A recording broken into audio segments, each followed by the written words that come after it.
Welcome to another deep dive. Today we're exploring a really compelling collection of ancient texts. They're from a section called the Bhikkhunīvaggo. And it takes us back to ancient India, to Savatthi, specifically within this solitary place known as the Blind Grove. Yeah, a place known for its quiet, but also maybe a little unsettling sometimes. Makes the stories quite potent. Exactly. And these texts, they're not just, historical records. They are deep philosophical dialogues. Right.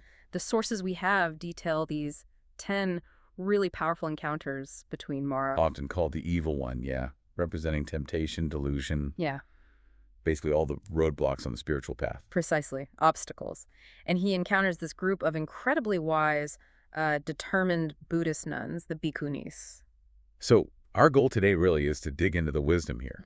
And the resilience, it's quite surprising, isn't it? It really is. We'll see how these women, often alone, right, in these isolated spots, how they face down this ultimate tempter. And won. They came out victorious, offering these incredible insights into the mind, reality, what freedom actually means. It's like a master class in mental strength, honestly. Definitely. And we'll look at not just what Māra challenged them on, because that's interesting in itself, but how their responses give us this kind of shortcut, to understanding core Buddhist ideas. Like rejecting sensual pleasures. Yeah, that and the nature of the self, the pursuit of liberation, and all while, pushing back against the gender stereotypes of their time. Okay, let's jump in then. The first two encounters, they really set the stage for how these nuns dealt with worldly temptation, don't they? They do. Let's start with Āḷavikā.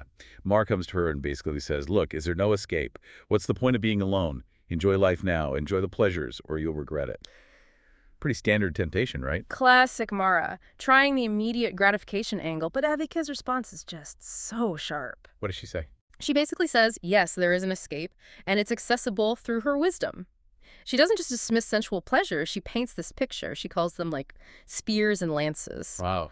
And the aggregates of, the components of existence, form, feeling, perception. The things we usually mistake for a solid self. Exactly. She calls them butchering blocks. It's incredibly direct. So freedom isn't about getting more pleasure, it's about seeing through it. Precisely. Understanding their impermanent, often unsatisfactory nature, seeing beyond the surface appeal to the inherent issues. Okay, then there's Vijayā. Māra tries a different tactic here, much more direct seduction. He says something like, hey, you're young and beautiful, I'm young and handsome, let's enjoy ourselves. Music, pleasure. Yeah, a straight-up proposition. And her rejection is immediate, totally unequivocal. What does that show us? It shows she's already seen through it all, deeply. She tells him, I renounce all forms, sounds, tastes, smells, and touches to you, Māra. I have no need for them. So she's giving them to him, in a sense. Yeah, like, here, you can have them. They mean nothing to me. And then she goes further. She talks about the body. She says, I am disgusted with this rotting, perishable body. Sensual craving has been uprooted. That's powerful. It's not just saying no thanks, it's a statement of deep insight. Exactly. It's an assertion that she understands impermanence so profoundly that the craving itself is gone. And she notes that even beings in heavenly realms, if they lack this insight, they're still caught, still bound for rebirth. So after these attempts at temptation fail, Māra seems to shift tactics. He starts challenging their actual spiritual capacity, often just because they're women. Yes, this is a really crucial part of these dialogues. Let's look at Somā. Māra comes to her and says, and this is pretty blatant, that place hard to achieve, which is attained by sages, cannot be attained by a woman with two-fingered wisdom. Oof. That phrase, two-fingered wisdom, what exactly does that imply? It sounds really dismissive. It's incredibly derogatory. It likely referred to, a superficial or limited understanding, maybe linked to domestic tasks like sorting grain. Basically, he's saying, you're just a woman, you can't possibly grasp these profound truths. But Soma's response. Oh, it's brilliant. It cuts right through the prejudice. She asks, what does womanhood matter when the mind is well concentrated and one rightly discerns the Dhamma? The universal truth. Exactly, the truth itself. Gender is irrelevant. And then she points out that Māra can only even talk like that to someone who still thinks in terms of, I am a woman or I am a man. So if you've transcended that identification, then the argument has no power. It's a profound point about the non-dual nature of the mind in spiritual practice. Liberation is beyond those labels. Okay, then Uppalavaṇṇā, Māra tries fear this time. He points out she's alone under a tree, beautiful, vulnerable. He says, "Foolish one, are you not afraid of rogues?" It's quite menacing, actually. Definitely playing on potential dangers, but Uppalavaṇṇā is just fearless, completely. What would she say back? She says she wouldn't be afraid even if 100,000 rogues showed up. And then she demonstrates this incredible mental mastery. She says she could disappear right into Māra's own belly or stand between his eyebrows where he couldn't see her. Wow.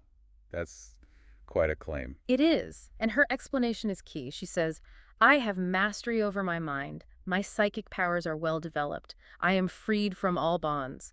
I am not afraid of you, friend." So it's not just bravado. It's the actual power that comes from mental cultivation. Exactly. Deep meditation, insight. It brings this immense power and freedom that makes external threats seem, well, less threatening.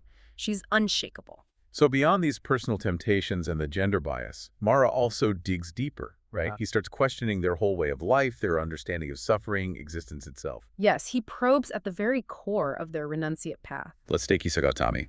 Māra taunts her about her past. He says something like, "Why are you sitting alone crying like someone whose child died looking for a man out here?" Likely referencing her famous story, her immense grief after losing her child before she found the Buddhist path. It seems incredibly cruel bringing that up. It is. But her answer shows just how far she's come. She says, "I have definitively slain my children." Whoa. What does she mean by that? Surely not literally. No, absolutely not. It's metaphorical. She means she's overcome the attachments, the deep suffering that defined her old life, the cycle of loss. She declares, "I neither grieve nor weep. I'm not afraid of you, friend." She's destroyed the source of delight in those old ways, broken through ignorance, defeated Māra's army within herself. It's a profound statement of being liberated from sorrow. Then there's Cālā.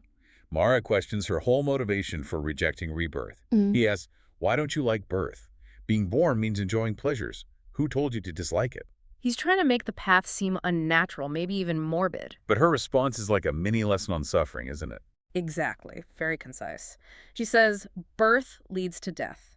One who is born experiences suffering, bondage, slaughter, defilement. Therefore, I dislike birth. Simple cause and effect." And she credits the Buddha. Yes, she says the Buddha taught the transcendence of birth for the abandonment of all suffering. It highlights that core idea. Continued existence in the cycle is suffering, and liberation, nibbana, means getting out of that cycle entirely. Which leads nicely to Upacālā. Māra tries tempting her, not with earthly pleasures, but heavenly ones. Right. He says, "Where do you want to be reborn? Pick a heaven. Tavatisa, Yama, Tusita. Focus your mind there, experience delight." Aim higher, basically. Nay. But even that isn't good enough for her. Not at all. She sees right through it. She points out that even beings in those heavens are still bound by sensual craving. They're still under Māra's influence, ultimately. Still caught in the system. Exactly. And her aspiration, it's fascinating. She seeks a state that is unshaken, unagitated, unvisited by ordinary people, where Māra has no access. Beyond all realms of existence. Precisely. That's nibbana. The ultimate goal, completely beyond even the highest, most refined pleasures, a state where Māra literally cannot reach. Okay, and Sīsūpacālā. Māra tries to undermine her faith, her path itself. He says, "Whose teaching do you follow? None. You look like an ascetic, shaven head and all, but you don't seem to follow any specific doctrine. Are you just wandering aimlessly?" He's trying to create doubt, suggesting she's lost or following something flimsy.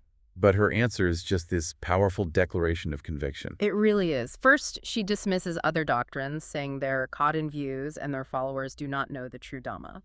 A bit controversial maybe, but clear. Very clear. And then she proudly names her teacher. There is the Buddha, she says, born in the Sakyan clan, incomparable, conqueror of all, destroyer of Māra. She lists his qualities unconquered, freed from bonds, unattached, clear vision. She really lays out his credentials. Absolutely. She emphasizes his achievement, the destruction of all kama, meaning the end of the actions that lead to rebirth, and his release from the aggregates, that freedom from the components of self. And she concludes. She concludes firmly. He is my teacher, the fortunate one, and I favor his teaching. It just radiates this deep personal conviction born from her own understanding and experience of the path. All right, finally, let's get into two really philosophical encounters. Yeah. These ones challenge the very nature of existence, the idea of a self. Yeah, these are deep. First, Selā. Māra asks her about the body. Who made this body? Who's the maker? Where did it come from? Where does it cease?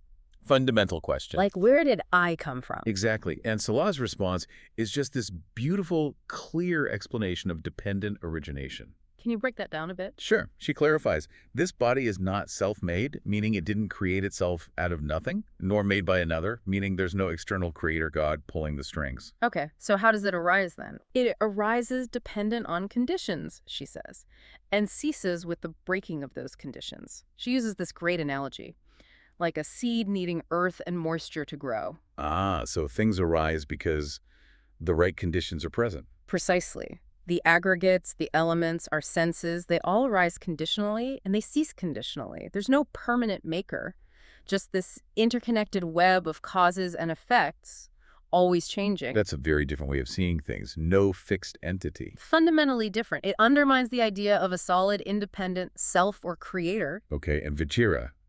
Māra pushes even harder here, doesn't he? He asks about a being. Who made this being? Who's the maker of the being? Where did it arise? Where does it cease? Yeah, he's still stuck on this idea of some essential thing, some being or soul. But Vajirā sees right through that language. Completely, she counters, why do you assume a being, Māra? Is that a view you're caught in? It's like she's saying you're asking the wrong question based on a flawed assumption. So what is there instead of a being? This is merely a heap of pure mental formations, she says. No being is found here. This is that classic Buddhist aha moment. The chariot analogy. Exactly, she uses it. Just as chariot is a term for assembled parts, the wheels, the axle, the frame being is a mere convention for the aggregates, for the constantly changing flow of form, feeling, perception, mental formations, consciousness. So being or self is just a convenient label we put on a process. That's the core of anatta, non-self. There's no fixed, independent I in the driver's seat. And then she delivers this incredibly potent summary. What's that? She says, suffering alone arises, suffering exists and passes away. Nothing arises apart from suffering. Nothing ceases apart from suffering. Wow, that sounds intense. It is intense, but it's pointing to the fundamental nature of conditioned existence. Everything that arises conditionally is marked by impermanence, anicca, unsatisfactoriness, dukkha, and non-self, anatta. Understanding that is the key to liberation. Suffering arises with conditions and ceases when those conditions cease. What an incredible journey through these 10 dialogues. Just amazing. From Āḷavikā, seeing through simple pleasure, all the way to Vajirā, dissecting the very idea of a self. These nuns showed such immense wisdom. And resolve, right? Unwavering resolve. Absolutely. And like you said, these are way more than just old stories. They're practical lessons. Mental strength, critical thinking, deep self-understanding. It's all in there. Yeah, they really show how powerful clear insight can be, overcoming fear, temptation, even those really deep existential worries. We've heard how these women face down their own inner demons, personified as Māra, using their wisdom and their sheer conviction. So what does this mean for you, listening now?